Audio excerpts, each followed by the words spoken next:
Welcome. My name is Will Pomerantz, and I am the director of the Kennan Institute. I want to thank you for joining us today to discuss Hybrid Warriors, Proxies, Freelancers, and Moscow's Struggle for Ukraine, a new book by Anna Arutunyan. A little bit of housekeeping before we begin.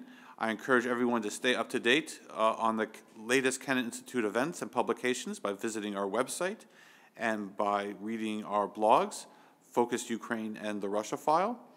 Also visit Hindsight Up Front, our Ukrainian collection, which is also on the Wilson Center website.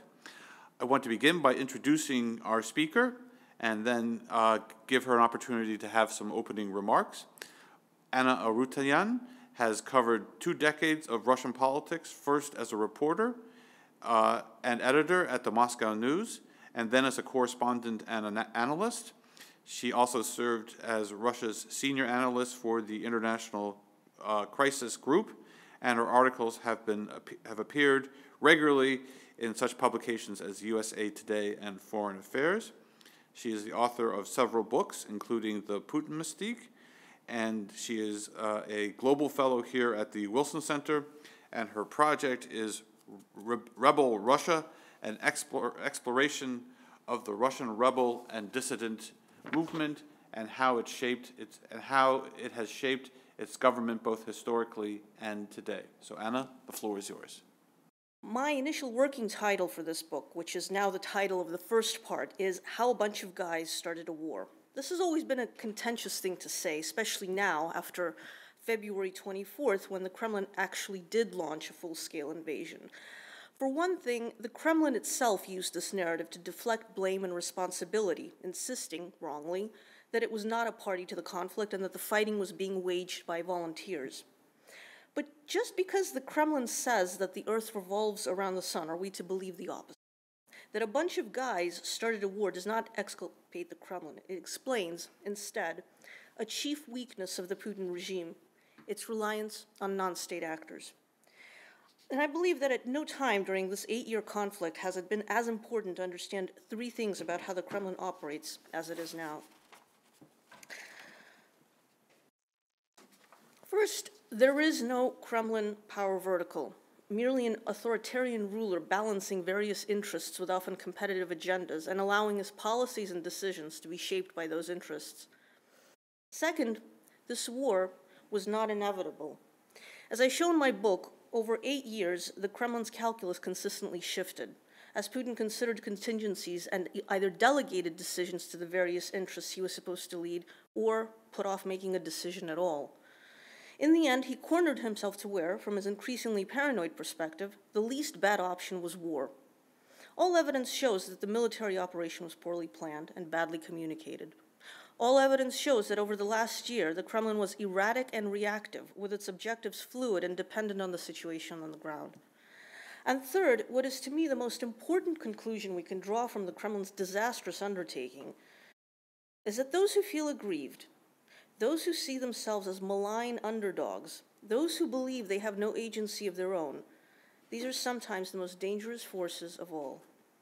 The bunch of guys who started a war convinced themselves, and then Vladimir Putin, that they must rise up and reclaim their power and agency from a hypocritical West that was bent on destroying Russia and using Ukraine as a weapon. It is useless to argue with their paranoid perception of their reality, but as this conflict has shown, it is also dangerous to dismiss it. The problem, then, is not that Putin had an imperialist plan all along. It's that, based on his actions, he didn't really have one at all. But this isn't a book about Putin. For that, you can read my previous one, The Putin Mystique. This book is about hybrid warriors, the bunch of guys who went to fight and who sold the Kremlin on the idea of war. It's about what motivated them and the curious relationship they had at the start with the Kremlin. One of them called this arrangement a sort of public-private partnership, and this hybridity, in which private business and interests work to advance the goals of the state, has been a feature of Putinism for 2 decades. It's a very interesting arrangement that lies at the heart of how this war has been waged for 8 years. On the one hand, there are seemingly obvious advantages to the Kremlin. It gets to deny any wrongdoing and disavow involvement when things don't go its way.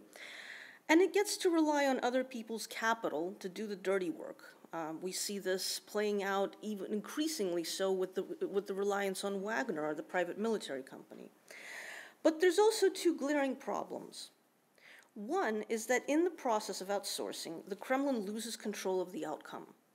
My book demonstrates how the Kremlin's incursion into Ukraine spiraled out of control over the 8 years that preceded the full-scale invasion. Over the last year, we have seen how the Kremlin's reliance on Yevgeny Prigozhin's Wagner private military company has undermined the defense ministry, putting immense powers and influence in the hands of a businessman and a former convict without any government mandate whatsoever. Non-state actors are not soldiers, and when you refuse to give them clear orders, you become a hostage to their agendas. But secondly, what has come to light out of all of this is a moral vacuum at the heart of the Putin regime. It relies on freelancers because at its core it has nothing to offer. No ideology, no value system, no direction. Over 20 years in power, he has tried to fill that vacuum with all sorts of political technologies. What is becoming evident to various parts of Russian society, from the silenced liberals to the hawkish pro-war Kremlin opposition, is that the Kremlin's search for values has been a sham all along. However Putin rails against the so-called wild 90s, his government, in fact, has acted under the old assumptions it inherited during that period. A perverted version of capitalism, in their understanding, where beliefs and values are for sale. In the process, it has bankrupted its own legitimacy. In some ways, what we are seeing in Russia is a violent competition to fill that vacuum, and it remains to be seen what kind of values will emerge. Now, on this, I remain unpopularly and uncharacteristically optimistic. I have lived long enough and worked closely enough within various strata of Russian civil society to know that the European values of rule of law, democracy, and equality are vehemently shared by a majority of the Russian people. I believe it is merely a question of how long it will take for its own government to start acting on them, and how difficult it will be to overcome what stands in the way. Why is this important to Western scholars and policymakers? While I think the ultimate responsibility for the war lies with Putin alone, one of our biggest mistakes is ascribing a plan to Putin when there never was one. But another has been the deeply problematic assumption that Putin is somehow acting on a set of twisted values of imperialism and despotism that we mistakenly ascribe to Russia as a country. Let me be clear on this. These are not values. Imperialism and despotism, the corruption of the Putin regime, are not values. These are coping mechanisms of a bankrupt political machine fighting for its own survival. Hi. What we believe was some kind of hybrid war launched against the West by the Kremlin was in fact the Kremlin responding to what it believed was a hybrid war launched against itself.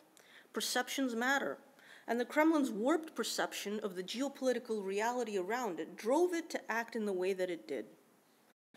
When dealing with aggrieved underdogs, we are in dire need of Theodore Roosevelt's policy of speaking softly and carrying a big stick. All too often, instead, we've been doing the opposite, adopting lecturing and moral grandstanding in the absence of actual deterrence, while making ambiguous threats that have only made the most paranoid sectors of the Kremlin even more so. It's been a long time since I walked into the Donetsk administration building, dodging men with machine guns, stepping over trash and tires and barbed wire, and wondering if this insane conglomeration of adventurists, mercenaries, grifters, and political idealists would break out in full-scale war. Well, I'll be honest, what I was actually wondering at that particular moment was whether I'd ever get out of the building. As you can see, I did. But sadly, the war did break out. And what I hope is that my exploration of what I saw back there, and throughout the 8 years of this conflict, the motivations of the people I spoke to as I tracked this mess from its origins could prove useful in informing ways out of it. And to that end, I wanted to read a passage from the last chapter, which I hope you'll have, many of you will have an opportunity to do so as you read the whole book.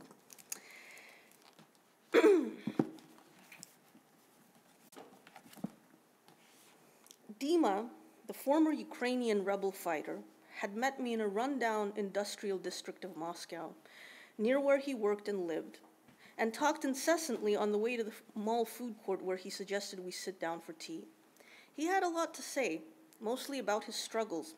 He went over in detail the bureaucratic obstacles Russian authorities were putting in the way of his efforts to get citizenship.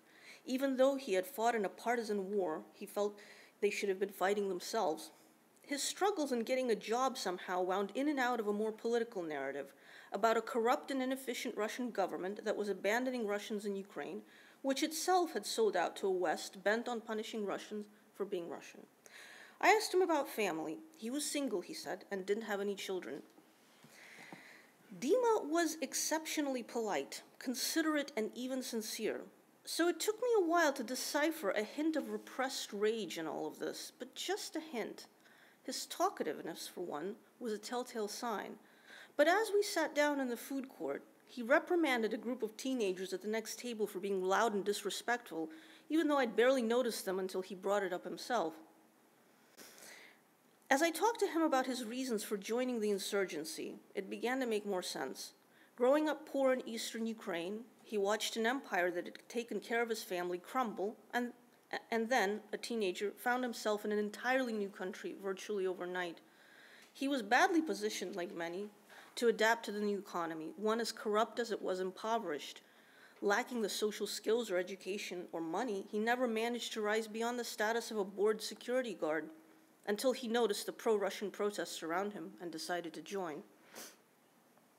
His was the barely repressed rage of someone who couldn't make it and deep down feared it was all his fault.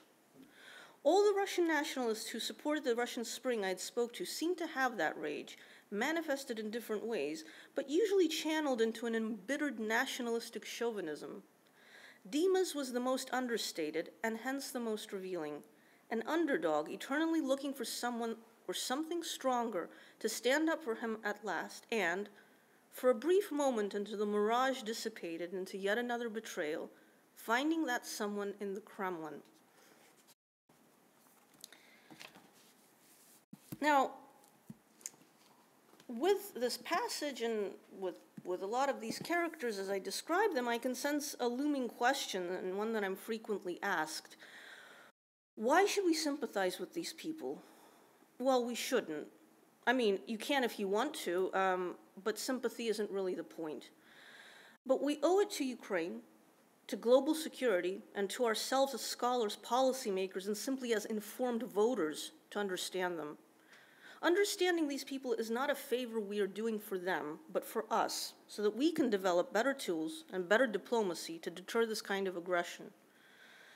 Finally, I want to close with a note of warning. Dima was a pro-Russian Ukrainian fighter, a man who felt aggrieved, very much like Putin does. There are many more like him across Russia, and they are particularly prevalent in the intelligence and security sectors that have come to dominate Kremlin policy. The disenfranchised, insecure, dismissed, and maligned will always pose a danger of revanchist aggression. Time and again, from Weimar Germany to the end of the USSR, history has shown us that taunting, punishing, and humiliating them only makes them stronger. But history is not inevitable. Lessons can be learned, which is why I'm simultaneously glad and saddened that this book is coming out in such a context. In the short term, support for Ukraine and defending itself against Russia is the top priority.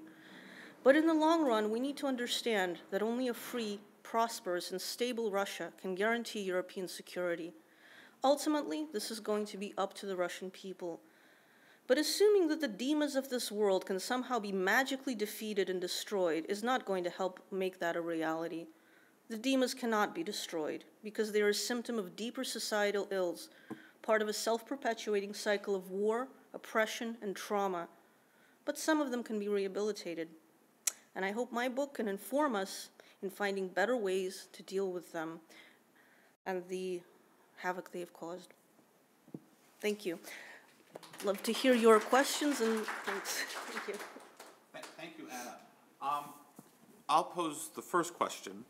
And you talk about how Putin doesn't have an ideology, didn't have a plan, or so forth. But in the book, you mention that ultimately he followed what other imperial leaders wanted to see as success.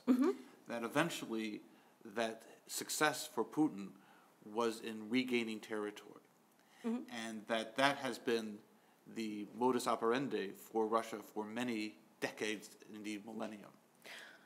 So to what extent has Putin just fallen into this standard narrative that to be a successful Russian lawyer, you need to add territory to the Russian Federation? Thank you, Rodney. This is a very good question, and I'll be honest. When anytime we kind of try to peek into Putin's mind, we're going to get lost in the weeds. And this is because, look, if we look at the way he's been talking about these things and what he has been doing over his 20 years in power, he's been zigzagging and basically all over the place until, increasingly so, he kind of went into, towards annexing massive sections of Ukraine. But the thing here is that, look, one of the main paradoxes is back in 2014, when after the successful annexation of Crimea, he was in a much better place to recognize the independent so-called Donetsk-Lugansk republics and annex them. He had the military superiority. Ukrainian political leadership was completely unprepared to fight back with the force that they've been doing this year.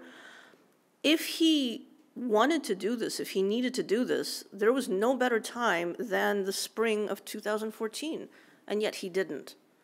Now, why didn't he? And this is something that baffles everybody, really. Like, if Putin had chosen this path of becoming the собиратель земель русских, the gatherer of Russian lands, if that was the thank you, if that was the raison d'etre that he finally stumbled upon to justify his rule, then why wasn't he doing it? And honestly, we don't really have a clear answer to that, other than that this is really a Kremlin that is, like I said, erratic, reactive, and ultimately, in some ways, very risk-averse. Like, he was prepared to take Crimea, but he was not prepared to, risk the sanctions and risk the military pushback from in 2014. What his actual calculus was, what he actually wanted, in other words, was maybe not so much territory at any cost, was just, basically doing what works at the moment. That's as helpful an answer as I can give you there, because I think ultimately he doesn't know it. Thanks. Obviously, we have a lot of people in the room and online, so I'm going to get to your questions as soon as possible. As a reminder to our virtual audience, if you'd like to ask a question, please submit via email to kennan@wilsoncenter.org, via Twitter @Kennan Institute, or on our Facebook page at any time. And we'll begin with questions in the room. And Stanislav. Thank you, Anna. I'm Stanislav Lubitsky. I'm a fellow here at Kennan. I look forward to reading your book, so I apologize if all these answers are in the book. So I wanted to ask you about the two things you said. First is that you called Russia's reliance on non-state actors a chief weakness of the Russian regime. And also you mentioned that its reliance on freelancers is because it has nothing to offer. And so my question is, and I take your point about the weakness being that sometimes the tail wags the dog as opposed to the other way around. So I do take your point. However, it seems to me that Russia is very, or the Russian rulers are very using the freelancers knowingly, because, for example, my main project is looking at Russia's global internet policy, and there it's all about state centrism and how the state should lead, the way, and they're actually very, both in rhetoric and in practice, they're doing that. But in other sectors, such as, war, for example, or my other project is on the pranksters, Vavan and Lexus, who are, your typical, hybrid warriors. And so it seems to me that there is very knowing distinction between where to put the state first and where to rely on the hybrid warrior. So it's not.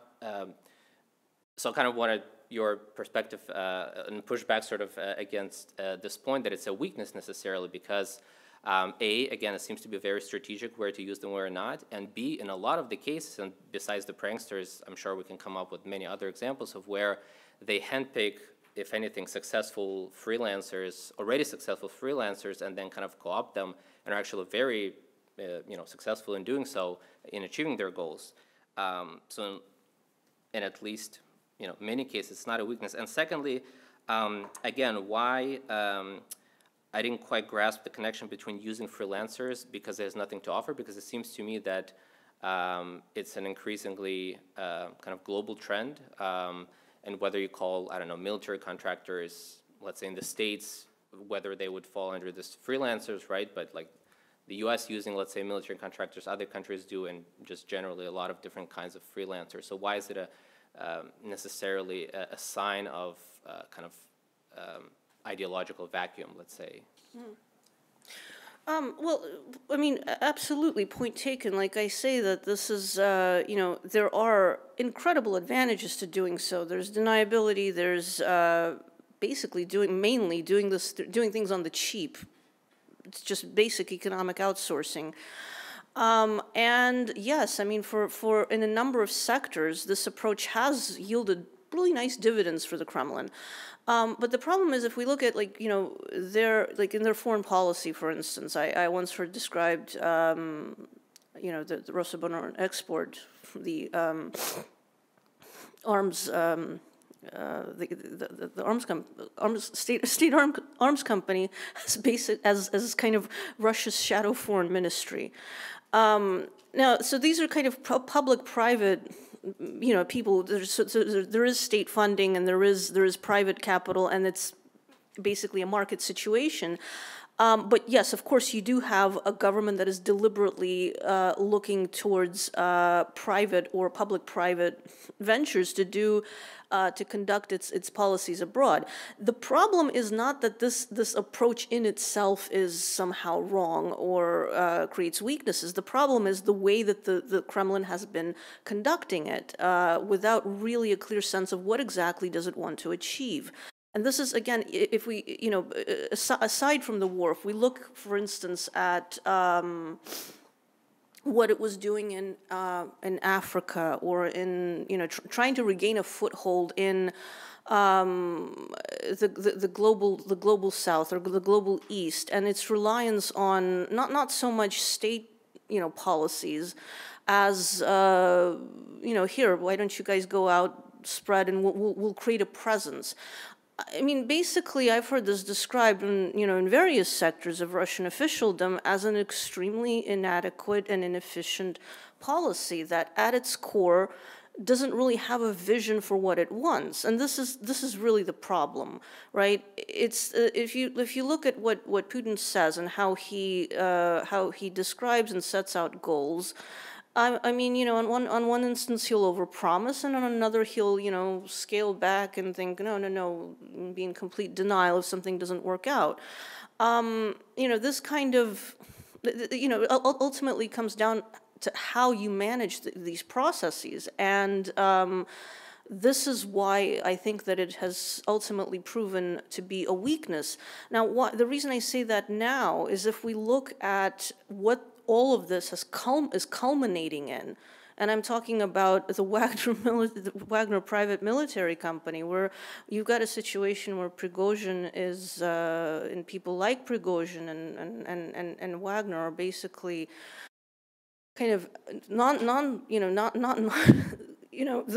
level of influence and the amount of power they have in shaping decisions on the war that rival that of the defense ministry of the Kremlin itself, where the Kremlin is now kind of faced with this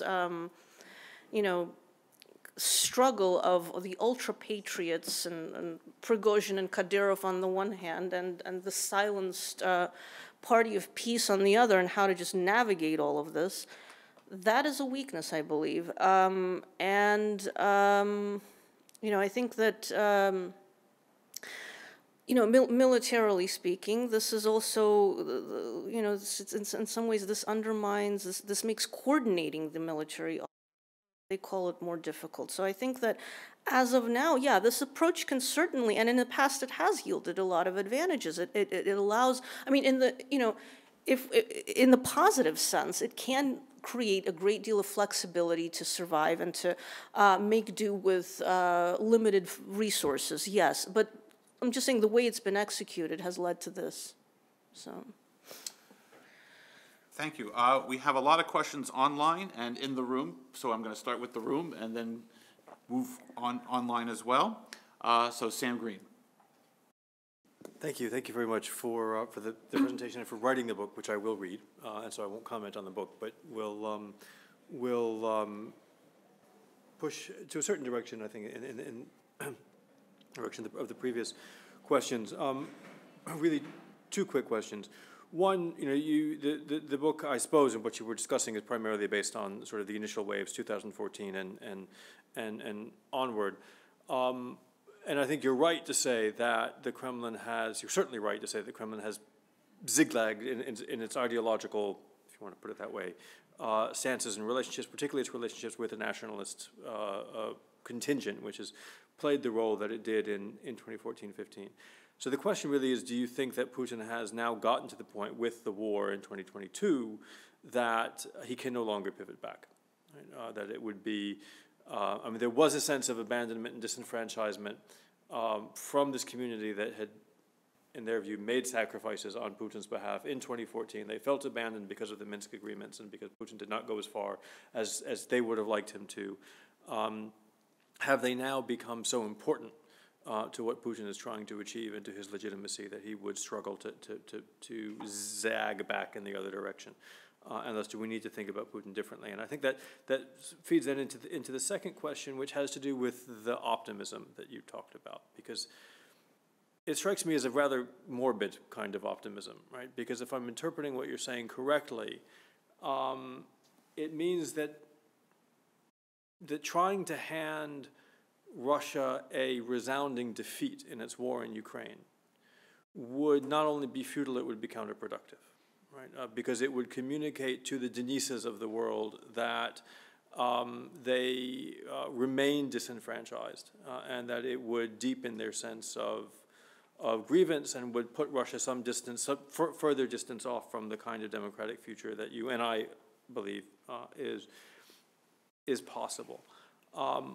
I wonder, though, just as a counter-argument, right, that the reason that the regime went in the direction in which it went, right, is because it's much easier to take disenfranchised and aggrieved people and play on those grievances and turn them into this kind of mobilization than it is to actually deal with those grievances and enfranchise them. And so something needs to happen to shift those incentives. Something needs to make it such that Putin, whoever comes next, isn't tempted to go down that direction and has no choice but to deal with the grievances and disenfranchisement of their own citizens, and that if you have a proposal for something that would achieve that short of military defeat, I would be interested to hear what that would be, because I can't imagine it. Thank you for that. Again, very, very good question here, and lots of questions. So I'm going to try to kind of go a little bit in order. So, as to the first, I mean, ultimately, absolutely, yes, he has basically come to rely on these people, especially given the fact that a lot of these nationalist sentiments are concentrated in the security apparatus, which he literally relies on for his own personal survival. He cannot go back on these people. And I think that ultimately in 2014, when he kind of did what he did, which is kind of ultimately did not really make a decision either way, was precisely because maybe at that point he might have wanted to call them off, but he could not, because then he would be faced with this being found out by the very people that he relies on. In terms of, as to your second question, what, suggesting that, a military defeat would only galvanize the Dimas and the security apparatus, and therefore that would be a bad thing. I think that's a misinterpretation of what I'm implying here, because ultimately, what is military defeat exactly? I think that this is ultimately a problem that, for Putin it's one thing, for Ukraine it's another, for us it's something else, and this comes down to Putin's objectives. I honestly cannot. If we talk about military defeat as the Kremlin imagines it, that's the partitioning of Russia. And yes, there have been some, I would call problematic statements calling for this sort of thing, which is simply, unrealistic, implausible, and it's not going to happen. And yet, I think the Kremlin believes this. But constantly, raising this threat of, there's also this idea in some circles of kind of imposing a Marshall Plan on Russia after its complete and defeat, like Germany. Well, we're not at that stage yet, and therefore imagining that kind of spectacular destruction. That fear, I think, is the dangerous thing. Defeat in the sense that Ukraine manages to fight off the Russians and regain most of its territories. That again, that's not. I mean, obviously that's what we're hoping is going to happen. That's not the kind of existential threat that these people imagine when they talk about the destruction and the defeat that the West is trying to achieve. So I think we have to understand, we have to draw a line between their perceptions of the likely reality and the likely outcomes, and the actual likely reality that we're operating in. Thank you, Anna. Mariana. Thanks very much, and thank you, Anna, for the book. I've just got a Kindle version and was looking through it yesterday, so to prepare for the conversation. Thanks. Now I guess I'm going to get the hard copy, so I hope you'll sign it for me. But anyway, so what I noticed when I was reading the book, and it's a great book, that you talk about a bunch of guys who started the war. You tell the story of Dima through the whole book. And it's sort of about other men who are disenfranchised. They're white, in the Russian context, they're not white here, but in the context of this territory, they feel that they are owed, and they basically try to exteriorize their fears into what they know best, and they know best as to be a person who fights, because that's the whole culture from the Second World War, right? So they were liberators, their fathers, their grandfathers came, they liberated the whole bloody Europe or the whole bloody world, blah, blah, blah. It strikes me, as I talk about masculinity, and I'm the one who always in the middle of a serious conversation, as I was once told, says, what about gender? So what about gender? And it's an interesting point for me, because when you say that there is no ideology and there is no plan, somebody who's looking back at gender-sensitive policies, how they didn't happen, at legislation that was supposed to be there in human rights of women, never happened. When I lived in this legislation, I thought, well, there was no plan. We get to the last moment to Duma to pass the law. It didn't happen because of this circumstance. We were always told, well, it doesn't happen because, whatever. Now, looking at it now, from 22 back to 98, for example, or back to 2004, 2008 even, I can see there is a plan. And I can see it didn't happen just because. It happened quite obviously for the reason of having a certain type of understanding of what's important, what's not important. So whenever I look at Putin's policies and at that government's policies, I'm actually thinking that what you call the absence of ideology is actually ideology in itself. Mm-hmm. In a sense that Putin has been, and people around him, I do agree with outsourcing. They've been outsourcing, it's a part of a strategy. They've been using catch-all sort of parapolitics, that's a part of the strategy. They've been using the idea of depoliticization of any issue, like human rights of women, it's not political. It's about abortion, domestic violence, it's not political, it's a social problem, right? So we have to deal with it. And creating that rift between what's political, what's not political, and engaging Russian population into that. and they've been very successful in it. So I think it's a part of a strategy and a plan. So I'm not saying that they're very consistent with it. What I am saying that Putin is a very Soviet person and a bunch of guys around him. They live in a 5-year framework plan. We all remember what that was. And so every 5 years, they sort of, oh my God, that's the end of 5 years. And no long-term policies create that situation in which you reassess your priority every sort of period of whatever, 4 or 5 years. And it's not even the end of the presidency. We all know why. That's the end of something else. And so I guess my comment is that how would you see this relationship between sort of ideology as no ideology as an ideology, in the sense that it's not so much the presence of consistent ideology as the presence of a consistent strategy to stay in power, rather than, to creating this encompass ideology that we sort of stick in values or something like that. So what if the regime is rather building on strategies to survive as a regime with this idea that if we are not there, then Russia is partitioned and, goes in flames, etc. And if we stay, we can, control and we can at least defend, and the war in Ukraine is preventive, and blah, blah, blah, as the other region. So that's been my question to a lot of political scientists, I've been asking. But, and also it's also supported quite a lot with this type of masculinity that's been inherited from all the warrior complex that, Putin is he was born, 55, so he's the son of a man who came from war, was a hero, but a lot of men in that generation didn't make it into heroship, right? So that's the other sort of point. Thank you. Yes. Look, I think you're right. Ultimately, that if in some ways the absence of an ideology is a strategy in its own ways, in a very, very vague, broad sense, absolutely, and that is a strategy of survival. That's ultimately what it is.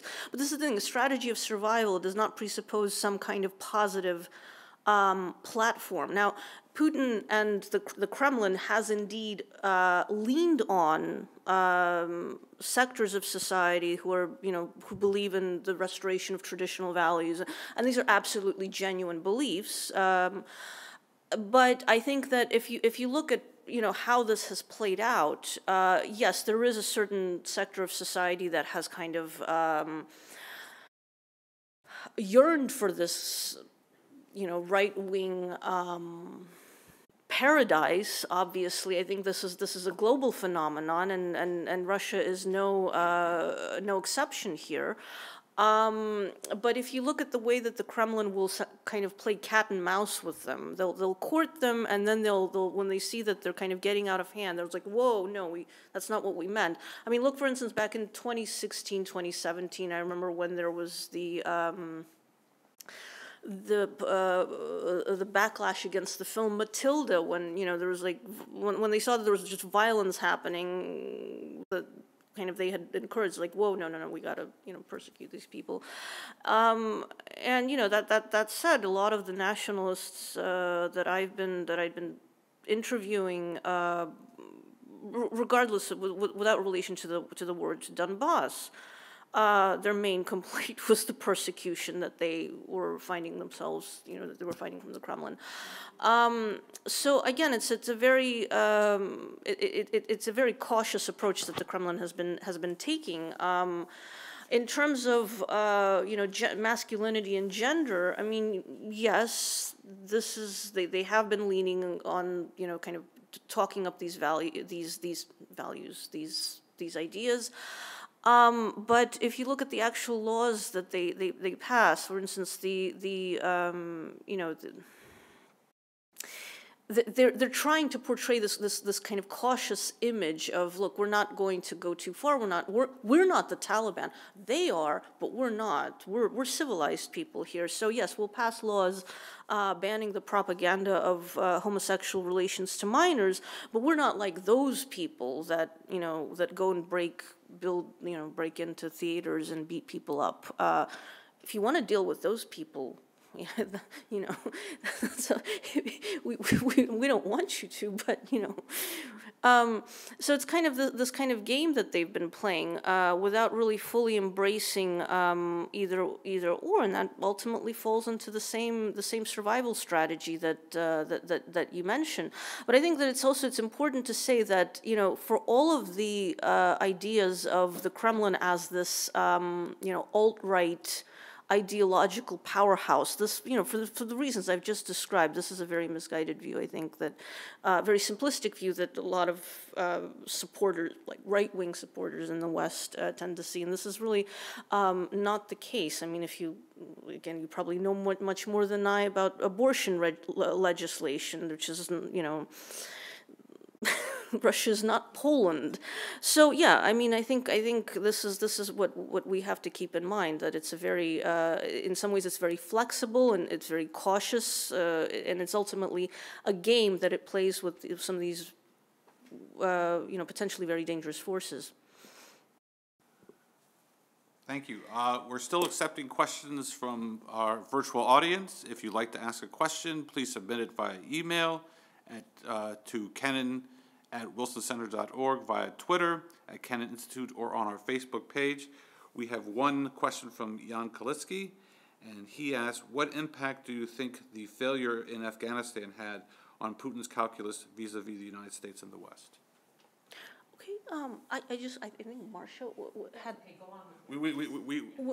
Okay, I'll answer this first, and then yeah. I think that, I mean, it certainly factored in to what he was doing. I don't think it was the driving. You know, it's not like. I mean, it's look. I'll be honest. It's hard to say. I think that the general incoherence of American policy in the last administration certainly played a role in what the Kremlin was doing. It's not that it's sitting there gleefully thinking, "Oh, great," and, you know, rubbing the sense, now we can have a party. I don't think. I mean, from what I recall, before the war, you know, the government, the Russian government, people in the government were very frustrated with American inconsistency. Not, you know, so it wasn't very clear cut in the sense of, you know, so they left Afghanistan. Oh, great! Now we can, you know, now we can restore our influence, and they're not going to react to us. It was more that, you know, they were starting to recognize they were dealing with a weaker and less predictable adversary, and that made life more difficult for them rather than less. So I think that it's, you know, it's tricky. I'm sure that this factored into what Putin was doing, but I don't think it was the, you know, the central the central factor here. Great. So we have 6 questions in the room, so we're going to take 2 questions at a time. I ask that you keep your questions short so that we can get as many answers as possible. So we're going to start with Lucian and Michael. Thanks, Anna, for your presentation. Your subject is also something that I'm looking into in great detail, and it's this question about 2014. Why didn't Putin just, if he had this great plan, why didn't he just execute it then when he could have? I have a very specific question. What is your conclusion? Was Putin actually just happy with Crimea, and Donbass, I don't know, was kind of what happened in the Donbass was a product of these freelancers? I know that Igor Girkin, for example, took a lot of credit for just even starting the conflict. What was your what's your conclusion about the role of those freelancers kind of taking over the Donbass element of the conflict? Okay. And Michael. Thank you, Anya. I haven't read your book yet, and I'm looking forward to it. Maybe you've addressed it in the book. Based on your interviews, were there warnings regarding Ukraine to the U.S. or to the West prior to 2014, to the actions that took place in 2014? And connected with that, right, based on what you've learned, right, what is the timing issue of the takeover of Crimea, and then, of course, the military invasion in 2022? Why those particular time periods that they did what they did? So I'll go with this question Lucian, your question first, because it kind of they overlap a bit.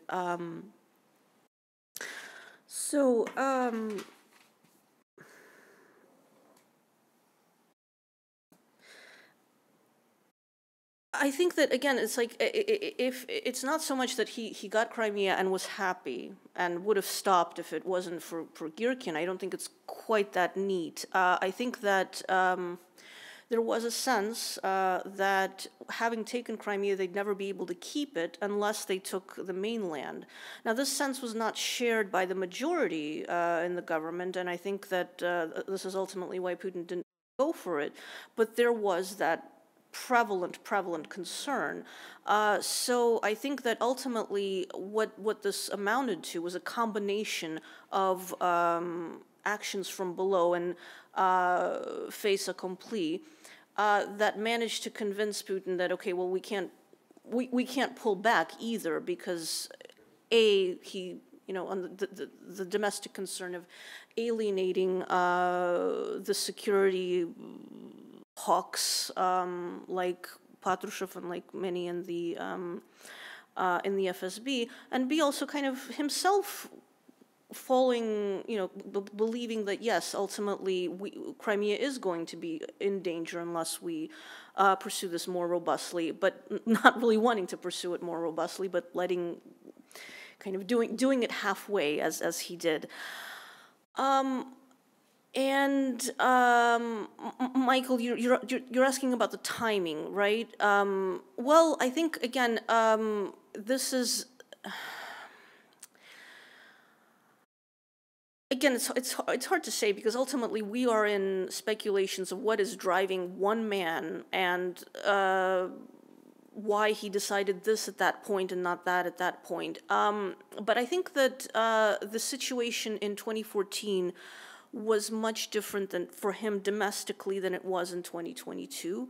And we can't, we should never underestimate the role that fear plays in his decision-making. And I think that fear, compounded with, COVID lockdowns, this is a human being we're talking about, just like anybody, a human being with immense power, immensely isolated, with basically people in a feedback loop of his own making. So I think that, where he was able in 2014 to balance out all of the factors and kind of swayed, was more aware of the risks of doing a full-scale invasion and not really finding that too appealing. The risks of not doing so, given the sense that Russia was under attack, that he had convinced himself of by 2022, it was a different calculus, and I think that's ultimately what did it. Great. So Marcia and Sarah. Thank you, Anna. You know how much I've enjoyed talking with you about these topics, and I bought your book, and I look forward to assigning it to my class in the fall. You mentioned that Putin's legitimacy is bankrupted. Can you give us more evidence on that and the implications for domestic politics? Thank you, Marcia. Wow. When you put it like that, I'm like, ooh, whoa, can I say that? Look, obviously, what in the sense of, legitimacy is, again, we're talking about perceptions here, perceptions of millions of people. Is legitimacy an objective reality? I'm not sure. I mean, if we look at the strength of rule of law, that ultimately comes down to the faith that a majority of citizens have that laws are actually just and fair and work in their favor. And when that sense is gone, then your legitimacy is undermined. And I think that, if, going over the last 20 years, we're dealing with kind of, again, I hate to use the word, a hybrid situation in which you've got a very deeply personalist regime where very much relies on the man and his own personal hold on power and the faith that people put into him. And then you've got the institutional base that he has. These in Russia are always in competition. It's not that one it's not that the institutional aspect does not exist. It's just weak and very often undermined by the personalist side of things. In terms of legitimacy, look, I used to do this thing where I would ask, just, you know, long before the war, I would ask just average Russians, do you think this do you think this regime is legitimate? No.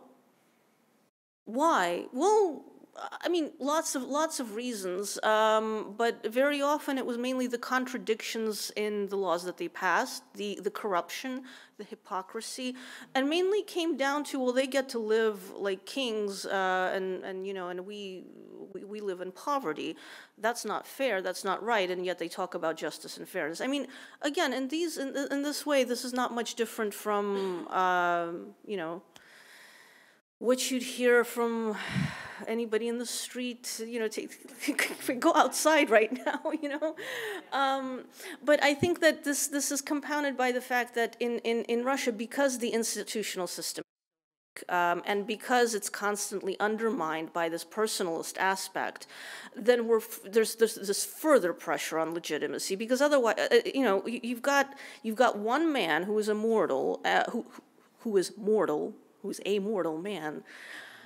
And, you know, there's this looming question of, okay, what happens outside of him? What's going to happen? It's just, you know, what's going to happen when he's gone? Nobody knows, not even Putin. And this you know, this breeds a sense of anxiety, which, you know, ultimately comes down to the fact, okay, we don't really have a clear sense of institutional power. How is this going to be passed down? How is the system going to last? And I think in some ways this is further exacerbating the infighting anxiety that we're seeing within Russia. Okay, Sarah, and then Elena, do you have? Yeah. So Sarah and then Elena. Thanks very much for your talk, which I enjoyed, and I too look forward to reading the book. Your mentions of public-private partnership, businessmen, freelancers, mercenaries, and so on, this made me think of money. So I was wondering if you could speak to the question of finances and money. What role does that play in the conflict? And is it something that you are actually able to trace in your book? And Elena.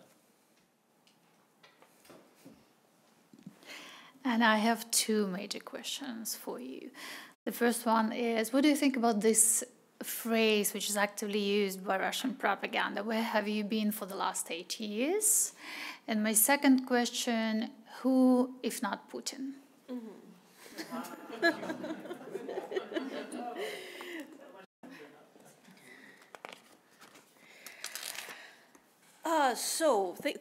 Thank you both. Excellent questions. Money, absolutely. I mean, and this is actually, I love this question because it's a very good question. It's also one I'm you know, unfortunately I can't answer. Of course, money drives a lot of these interests.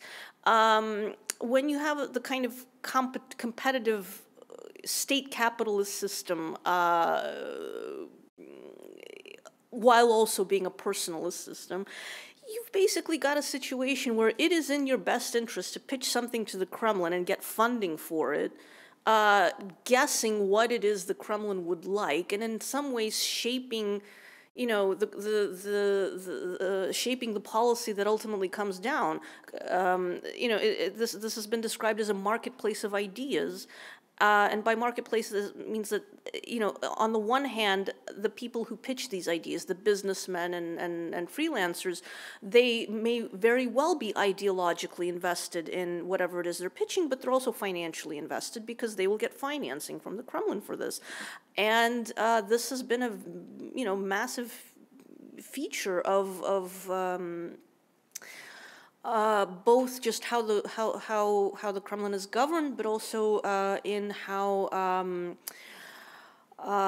the initial stages of this hybrid war, the hybrid phase of the war, took place. Now, of course, we can't. You know, it's very hard to trace exactly like how did Malafeyev receive a certain amount of funds from the Kremlin? We're not going to find exact answers. I mean, maybe we will, but that's something that, you don't really have a smoking gun here. But I think that it's enough to say that, there's all sorts of indirect ways and indirect perks that help businessmen,